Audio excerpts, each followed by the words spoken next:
point in time, they will be released back into society. So the question is, who do you want them to be?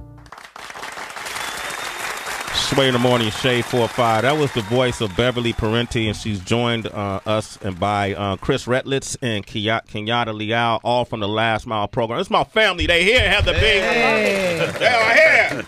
This is what I've been doing with my time. That's right. They thought I was on the beach, Bev. They thought I was hanging out, sipping on margaritas or something. Well, you're doing that too.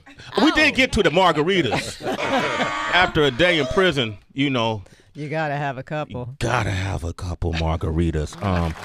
Welcome to the show. Thank you.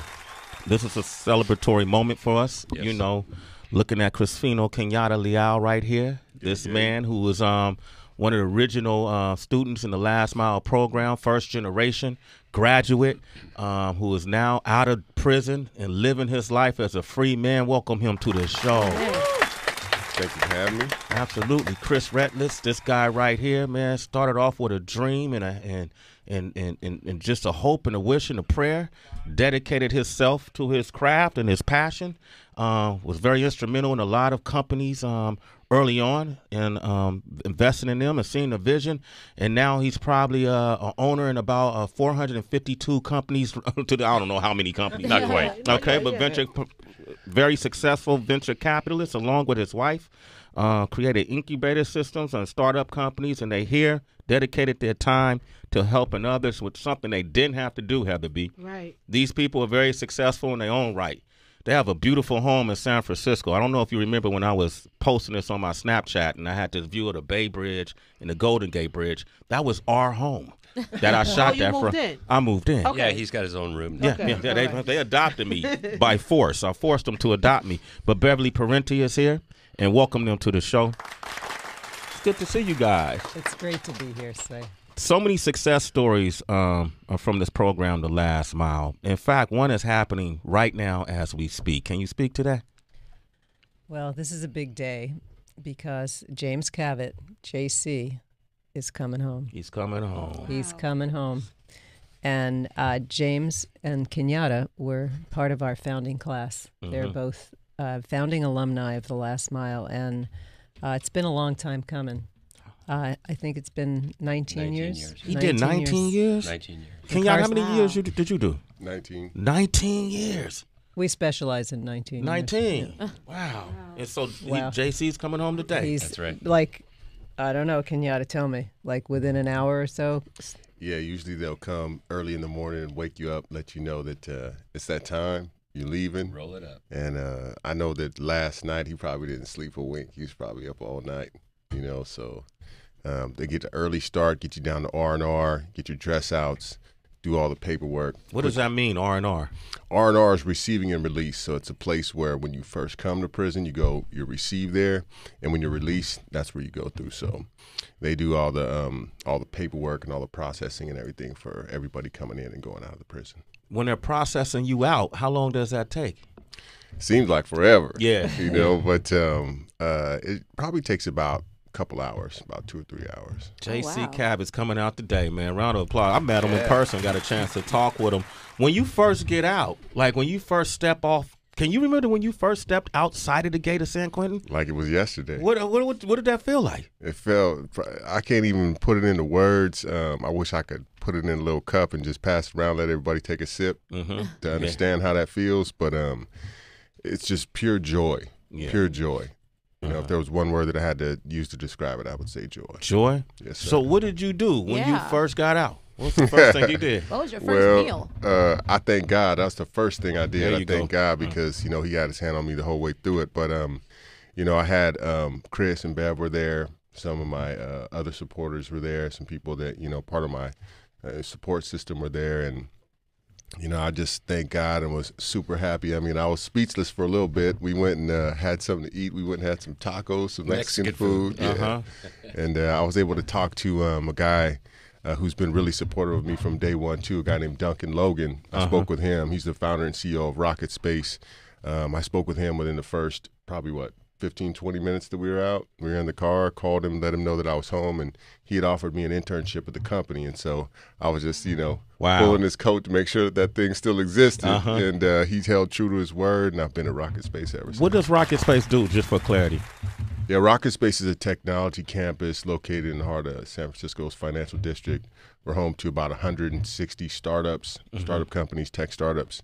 And we're kind of like a hotel for tech startups. They move in, we take care of them, and, launch them into success. Wow, that's great. Kenyatta Lee, what was that on? No, I was just curious because if I was, locked up for 19 years, my first thing would be, going to see, females and, how long did it take, for you to, Not long at all, Brad. Not long at all. Kenyatta busted the first date. Tacos is cool and all, but Yo, how was that though? Are you heterosexual or are you? Absolutely. Okay, so how was that? You got it. It's 2017, man. Yeah, sure, it's That's fair. a fair question, right? How was that being with a woman? Oh, it was fantastic. It was just how I remembered it. Okay, man, and he's a testament to how successful this program has been. And these are probably some of the most powerful, wealthiest people with the most humility I've ever met. To know personally, I'll say that. I'm flabbergasted because it's very rarely you see folks like this that are willing to go in that prison system and address the forgotten population and care for them like their family, communicate with them like they're human, and provide for them like they're their own children. And when this program first started, you guys did it all by yourself, right? You walked into, like, Bev was in San Quentin by herself at nighttime, teaching coding to a classroom of folks who are serving time for crimes. Some of them probably serving time for crimes they didn't commit, but a lot of them are. And if they go through your program, they have to be accountable for what they've done, right? Absolutely. It's a pretty stringent process, an application process to get in. We look at their behavior, no behavioral infractions for 18 to 36 months prior to even filling out an application. We look at their education. They have to answer essay questions. And in the entrepreneurship program, we didn't ask for a logic test, but today there's an actual logic quiz that they have to take before we even have an interview. And we look at that, and not that they get the answer right, but just to see their critical thinking and their logic. And then there's an in-person interview, and then there's a typing. See how they perform on a keyboard. I mean, it's tough. It's not easy. It's not easy, but, there's a reason for it. And we want to see what their soft skills are, their interpersonal skills, because we want a baseline. And then we want it to be aspirational to get into the program. And we see that there's actually a behavioral shift inside the community just to walk the straight and narrow and think twice about doing anything that might get in trouble because they want to be in the last mile. Were you ever confronted in a moment that you felt could have led to conflict where you were, scared for your own personal safety, or that never happened? The first time I went in by myself and I walked through the yard and there are, 1,000 guys or so doing their thing. I thought, what the hell am I doing here? Yeah. Like, this is, you think about your personal space, and I didn't have any personal space. Anybody could just approach me at any point in time. But, I learned something from one of our graduates when Chris and I were speaking at Stanford. And he said, you never have to worry. You never have to worry when you're walking through that yard because we all got your back. And you may not see us. We could be invisible, but no one's coming near you. No one's going to touch you. And that was that and the whistle I had on my lanyard. Okay, yeah, that whistle, really. Yeah. Powerful whistle. Bev had a weapon in the prison. Yeah.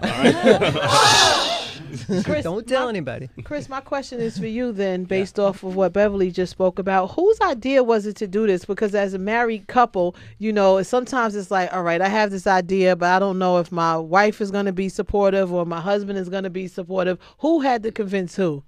I definitely had to convince her. Oh, wow. You know, we've been together in business for about 20 years. Okay. Everything we've done together, it's been a consensus. Like, you know, we've had to agree. And that night that I went to speak to these guys, I didn't know what to expect. I was asked to come in to talk about entrepreneurship, and I left with a different perspective than I entered. I mean, these guys had this look of desire and passion and wanting to change their lives after they served their time. So we sort of have this this ongoing acronym. It's CCI's, Chris's Crazy Ideas. Okay. And so this isn't the first time I've hit her with something. So I walked in the door and I said, Beverly, you can't believe what I saw. I think we can start a technology incubator inside San Quentin. And she didn't have necessarily the positive response. She said, no effing way am I going to prison, is what she said. So I knew that was my baseline. I had to start from there and convince her. But yeah, it was one of those moments. Like, I had never been in prison before. I was never really in, you know, I came from a very, I have to say, privileged background in a sense. I had no empathy before I walked in there, right? But to me, it all started to make sense. Like, we have some means, we have some network, and we can actually do something here, right? And we looked at them all the guys, as people. And I think I said this last night when we were doing the show, that about 2 months into the program, one of the guys came up and said, Chris, if I never get a job out of this, it's okay, because you treated me like a human being for the first time. Wow. And that really struck me. Wow, man. We have Chris Rettles, Beverly Parenti, Kenyatta Leal are here from the Last Mile program. The finale takes place tomorrow at 9 a.m. You can listen in on Sirius XM Insight Channel 121. We're going to take all your calls. You can ask them anything. 888-742-3345. Call them up. Challenge them even. Sway in the Morning, Shade 45. The Last Mile Radio airs on Sirius XM Insight 120, Channel 121. Saturday will be the finale at 9 a.m. on Sirius XM Channel 121. Mm-hmm. The founders of the program it's 10 a.m., right? It's 10 a.m. I thought it was 10. Yeah, I thought, okay, 10 a.m. I've been killing 9. I don't know, man. Hey, I like it's prime 7 numbers. o'clock for us. Okay, so okay. Let's not push it an hour Okay, earlier. great. It's 10 a.m. Yeah. We have a founding member, the founding graduate from the founding class. Yep. Crispino Kenyatta Leal is here after doing 19 years of prison. He's free. How long you been free now? Going on 4 years. July 3rd will be 4 years. Wow. Yeah. July 3rd. Okay, we have Chris and Beverly, who initially when they first started this program, they had to teach it themselves, right? That's right. You guys were hands-on. And it turned out they're badasses, man. You know, there's a lot of big dudes in San Quentin. You know, made me look small. You know, and a lot of people are probably angry in there. Kenyatta, you can speak to this. They don't want to be. No human being wants to be locked up. Right. It's not natural. No, it's a very unnatural environment. And I can tell you what, you know, there isn't a day that went by that I didn't think about getting out of there somehow, some way. You know? Yeah. Like what, breaking out? That too. Okay. You know what I mean? Suicide? You think? No, I never thought about that. Okay. But, you know, I mean, you just fantasize about getting out of there. Yeah. You know what I'm saying? And, you know, never acted on it. But it's a very unnatural environment, being locked in a cage, being, you know, kept from your family, your friends, and being able to be free, you know? So it's natural to think about getting out of that situation by any means necessary. And I definitely was one of those people to entertain those kind of thoughts. Okay, we got Kodak on the line from Illinois. Kodak, good morning. Hey, Kodak. I had 2 speed tickets sent to me. Hey, Kodak. Kojak. I knew. I like my freedom and liberty. Can I take his question? Yeah, go ahead, Tracy. Okay. My question, Beverly and Chris, is, okay, so in 2010, that's when you initially began the program. So I'm wondering, when you were doing your post-mortem analysis, because you mentioned, Beverly, how now there's a logic test that is a part of the preliminary of this. During the post-mortem analysis, what came out that you saw maybe could be fixed up, polished up? What can you tell us about the challenges and how you improved them? So initially the curriculum was entrepreneurship, and we had the guys tap into their passion and come up with a business idea. And then we taught them how to write a business plan. We brought in guest speakers. They read a lot of books. And they created the business plan for their passion company. We had a naming session. We did taglines. They came up with logos. And then they had their strategy, and they figured out what their technology component was and also their social cause. But beyond that, they learned how to pitch their idea. And their presentation skills and their pitching skills are just exemplary. I think you can talk to that, both of you, you and Kelly, at Demo Day. I mean, they're just amazing. And so we had 4 graduating classes of our entrepreneurship program. We had demo days. They spoke in front of 350 guests, and it was amazing. But not everybody's an entrepreneur. And entrepreneurship doesn't always lead to gainful employment. And our real mission is to provide marketable skills that result in gainful employment. So when you live in the Valley and in today's business world, you understand that there is such a shortage of software engineers. There are like 1 million, by 2020, there are going to be 1 million job openings for software engineers. And we thought our mission is really to provide the marketable skills to get jobs. So let's add a coding component. Like some of these guys in San Quentin had never even touched a keyboard or been online. And we come in with this great idea, let's teach them how to code. We're going to create software engineers. So we added that component to our curriculum. So now it's like a mashup of the soft skills that we were teaching in entrepreneurship and coding. And can you imagine that they can conceive of an idea for a passion business and then with the coding program actually create a prototype website for that idea? And that's where we are today. And it's not just San Quentin.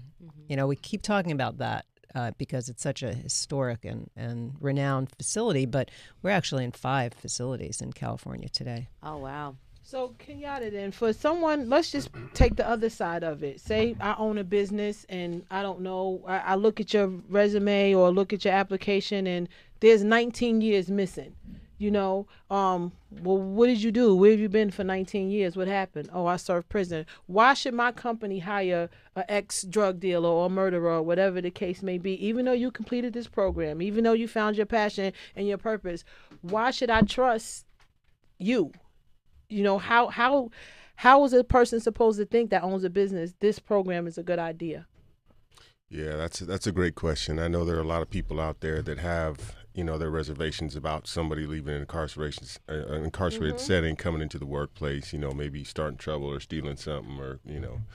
But the reality of it is that most of the people, you know, that I know that have gone through this program have come home, worked really hard, and demonstrate all of the characteristics that you would want in a great worker. I mean, I'll take myself for example. You know, when I first started Rocket Space, you know, everybody there knew my program. We did a lot on social media, and so everybody there knew about, you know, the things that I had done with the program, the things that I'd done to turn my life around. But when I got in there, that's when the rubber met the road. That's when people were like, okay, you know, is he going to pick something up and put it in his pocket? I mean, is he going to, you know, come to work on time? Is he going to, you know, do everything that you know, that he said he's going to do? And that's exactly what I did. I kept my word, you know, and I went in there. I worked super hard every single day. And I believe that, you know, my work ethic speaks for itself. I really don't have to say nothing. Just watch what I do, you know. And so to the people out there that are thinking about hiring somebody or thinking of, you know, might be skeptical about hiring somebody, give somebody a chance and let them prove to you with their actions, you know, that they're supposed to be there, you know, that they deserve an opportunity. And if they don't, then, you know, you got to do what you got to do. Yeah. But give a person a chance. Yeah. But I also want to add You applause, got a big please. round of applause for that. I know. Go. Yeah, people love that response. All right. So it's not as if he was sitting in his cell for 19 years playing dominoes or, you know, playing cards out on the yard. I mean, they work hard. They work hard while they're taking advantage of the time that they have. I mean, Kenyatta, were you valedictorian of your class? I mean, he earned a degree. He had plenty of jobs, and he really did a lot of work on himself. So, you know, saying you have a gap for 19 years, I mean, most of the resumes of the guys that I see who are graduates of our program, they've done a lot of work. Yeah. They're smarter than us, by the way. You know, but just for the other side that may be closed-minded to the whole idea and don't good understand. Question. Yeah. Really good question. We have Grady on the line. I'm gonna go through these calls. So callers, quick call, quick answer. Grady from Atlanta. Go ahead. What you want to say? Yeah, what's going on, bro? Hey, how come there's a pipeline for brothers that's incarcerated to get this kind of program, but brothers in the street that working every day got a family to feed, that ain't got the time, that got somebody paying their rent? I mean, they getting their rent paid, they getting their food taken care of. Yeah, they can sit in the class, but what about the brothers out here who working hard every day and who ain't did, wrong and went to prison, who desire that entrepreneurship and that access to the venture capital world? Okay, good question, Chris. Yeah, I mean that's a question that we get, and I appreciate that question. It's this is the first step into a long-term mission for us. You have to realize that I can speak to California. We spend more in incarceration in California than we do for higher education. It's a criminal in itself, right? So we approach this saying, if we can help resolve the incarceration issue, reduce recidivism, take some of those funds that are being paid toward prison and put them toward education. That's the first step. We want to take this into the communities. We expect every graduate of the program to go back to their communities to give back. There's a social impact that each one of the guys are committed to, and they sign an oath of commitment when they start this program. So, I think there's a huge impact for the guys that come out, men and women now, because we're women's facilities too today, to go back in their facility, back in their communities, and they have the credibility. We have a guy named James Houston who was in our first founding class, and he's now working in the city of Richmond, rough neighborhood, and he was a bad dude 18 years ago. He came back, and now he works for the city and goes out in the street every day, and his title is senior peacekeeper, and so he's giving back.